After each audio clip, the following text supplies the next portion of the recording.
नारायणं नमस्कृत्य नरं चैव नरोत्तमं देवीं सरस्वतीं व्यासं ततो जयमुदीरयेत्। मुखं करोति वाचालं पङ्गुं लङ्घयते गिरिं यत्कृपातमहं वन्दे परमानन्दमाधवम्।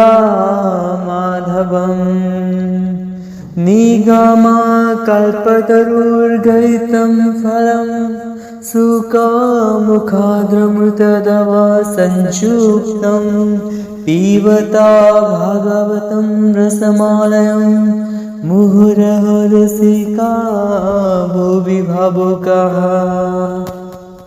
गोविन्द गोविन्द गोविन्द पदुगरुचि मकरन्द।